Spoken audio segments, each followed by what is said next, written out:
Ah oui, les amis, cet arbre-là, il a été déraciné complètement du sol. Parce que vous savez que selon la Torah, l'arbre, ça fait référence aux Juifs, il s'appelle Ilan.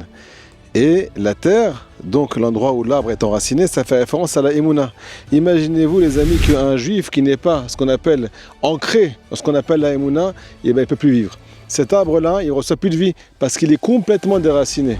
Notre seule source de vie, les amis, c'est de s'annuler à Kadosh Baruch Hu. Si tu comprends pas ce qui t'arrive. Je te promets que ça ne sert à rien de faire des galipettes. Je te promets que ça ne sert à rien de t'inquiéter.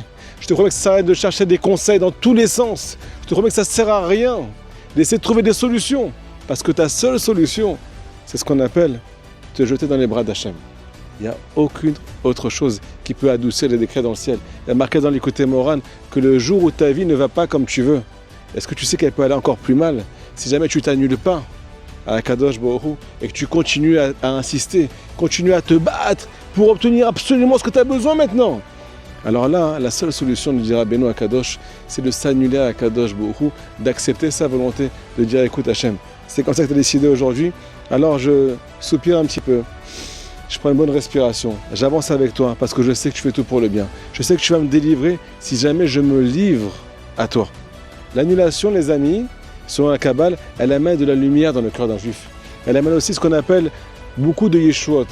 Parce que la émouna, la croyance, crée de la délivrance. Mais si jamais tu te bats contre lui, tu te bats avec Hachem, tu te bats avec le ciel, tu te bats avec la vie se retourne contre toi.